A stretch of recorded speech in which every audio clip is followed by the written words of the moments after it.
Assalamualaikum warahmatullahi wabarakatuh. Perkenalkan, nama saya Vivi Firdayu dari jurusan Ekonomi Syariah, Fakultas Ekonomi dan Bisnis Islam IAIN Tulungagung. Di sini saya akan mempresentasikan mengenai hasil laporan praktik pengalaman lapangan gelombang 3 dengan judul Dampak adanya pandemi COVID-19 terhadap perkembangan UMKM di Desa Wanganpaten. Studi kasus usaha pembuatan tahu milik Bapak Saiful. Namun sebelum itu, saya akan menjelaskan mengenai profil lembaga dari usaha pembuatan tahu milik Bapak Saiful ini. Usaha pembuatan tahu ini dimulai pada tahun 2001 yang beliau rintis bersama istrinya dan juga kedua orang tuanya. Pada awalnya, beliau memiliki 7 orang karyawan, namun lama-kelamaan hanya 1 orang yang masih bertahan hingga saat ini. Bapak Saiful memilih usaha ini karena beliau menginginkan sebuah usaha yang bisa dikelola oleh keluarganya sendiri. Namun sebelum itu, beliau masih menimbang antara usaha tahu dan usaha tempe. Setelah berpikir-pikir, ternyata usaha tahu lebih maju atau lebih dibutuhkan oleh orang dibandingkan dengan usaha tempe. Saat ini beliau memiliki 1 karyawan tetap, yaitu Bapak Zaini, yang juga merupakan saudara dari beliau. Proses pembuatan tahu ini dimulai pada pukul 5 pagi hingga 12 siang. Di usaha pembuatan tahu milik Bapak Saiful ini memproduksi 2 macam tahu, yaitu tahu kuning dan juga tahu putih. Dalam 1 hari, beliau memasak 5-6 masakan tahu putih dan juga 1 masakan tahu kuning. Adapun harga dari tahu putih, 1 bijinya adalah senilai Rp500, sedangkan tahu kuning senilai Rp1.200. Bapak Saiful memasarkan atau menjualkan tahu-tahu miliknya dengan menggunakan sepeda motor dengan cara berkeliling kampung dari pukul 3 sore sampai dengan maghrib. Itu tadi sedikit cuplikan dari profil lembaga usaha pembuatan tahu milik Bapak Saiful. Setelah ini kita akan mengetahui bagaimana cara atau proses dalam memproduksi tahu. Mari kita lihat bersama.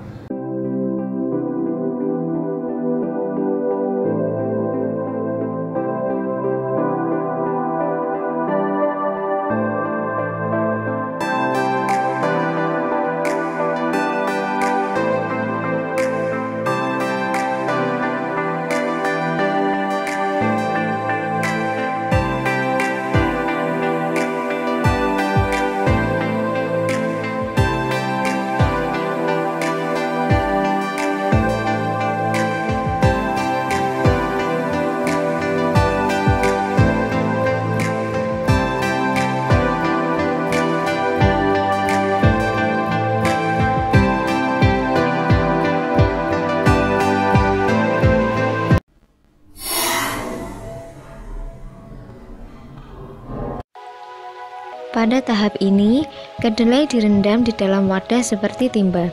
Proses perendaman ini memakan waktu selama kurang lebih 3 jam lamanya. Hal ini digunakan untuk membuat tekstur kedelai sedikit melunak agar dalam proses penggilingan tidak terlalu keras.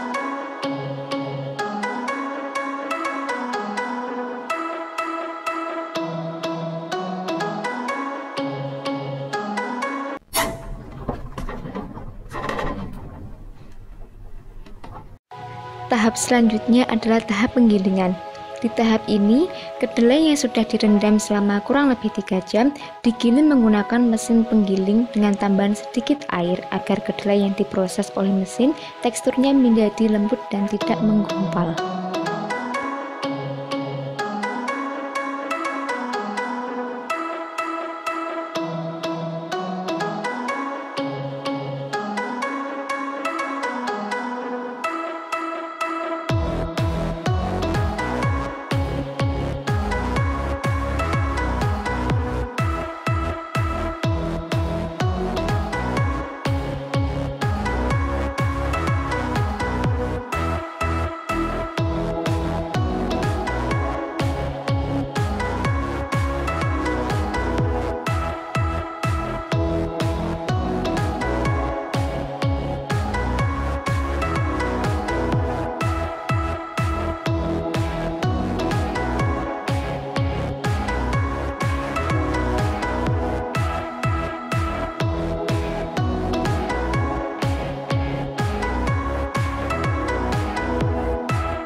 Pada tahap ini, kedelai yang sudah dihaluskan melalui mesin penggiling dimasukkan ke dalam kuali atau kawah buatan yang besar.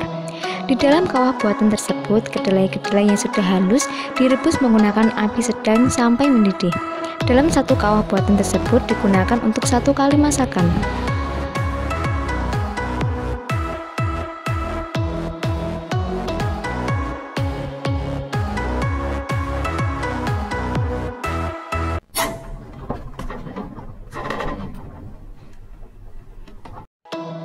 Pada tahap ini, kedelai yang sudah dimasak dimasukkan ke dalam sebuah wadah yang besar dengan kain di atasnya sebagai alat penyaring. Hal ini bertujuan untuk memisahkan sari dan ampas dari kedelai yang telah direbus tadi.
Pada tahap ini, sari kedelai yang sudah dipisahkan dengan ampasnya diberi cuka untuk proses pengasaman. Proses ini dilakukan untuk menggumpalkan protein yang ada pada tahu. Adapun cuka yang digunakan adalah cuka yang terbuat dari sisa sari-sari yang ada pada kedelai sehari sebelumnya. Sisa sari-sari tersebut ditaruh di dalam tong yang besar dan digunakan sebagai bahan pengasaman pada keesokan harinya.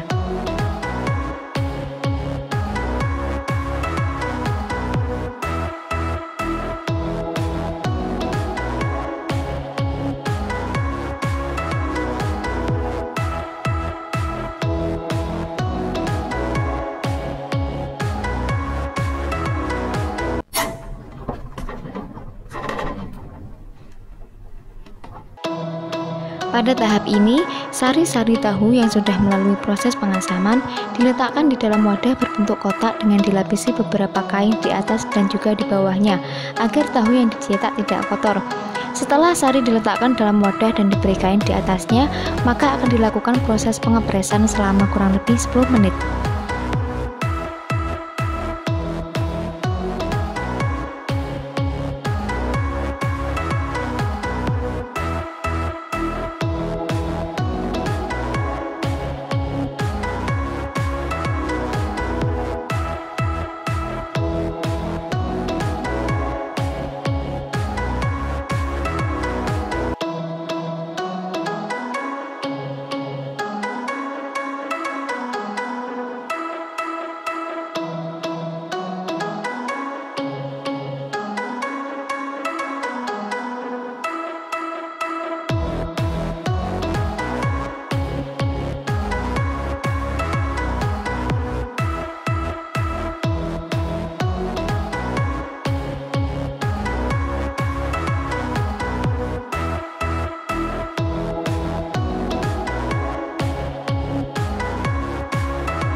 ini, tahu yang sudah melalui proses pengapresan tadi dipotong dengan menggunakan penggaris dan pisau sesuai dengan ukuran tahu putih maupun ukuran tahu kuning yang akan dijual.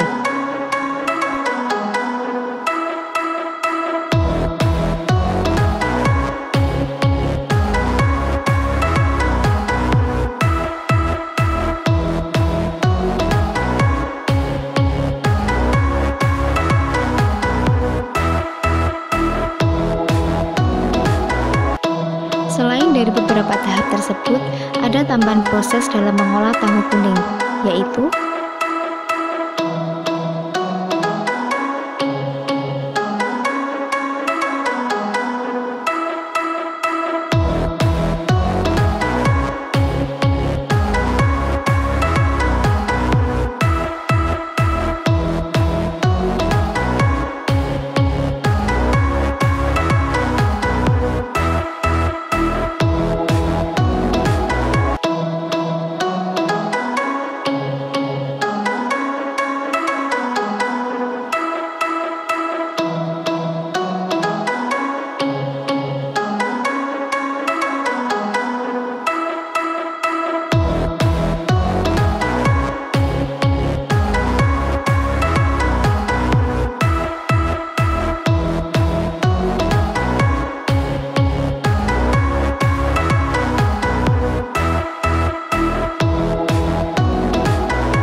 Selanjutnya, saya akan menjelaskan mengenai dampak adanya pandemi COVID terhadap perkembangan usaha tahu milik Bapak Saiful ini. Adapun dampak yang sering timbul dalam menjalankan usaha pembuatan bisnis tahu yaitu naik turunnya harga kedelai. Namun, di saat adanya pandemi COVID ini, ada berbagai dampak yang dirasakan oleh pemilik usaha tahu. Salah satunya adalah turunnya jumlah permintaan terhadap tahu. Hal ini dirasakan ketika pada saat hari raya maupun ketika banyak orang yang menggelar hajatan. Ketika pada hari raya biasanya Bapak Saiful mendapatkan berbagai pesanan yang banyak karena banyak masyarakat yang ingin membawakan sanak saudaranya oleh-oleh khas Kediri yaitu tahu. Dengan adanya himbauan dari pemerintah mengenai tidak keluar rumah untuk memutuskan rantai penyebaran COVID-19, maka permintaan dari masyarakat mengenai tahu semakin berkurang.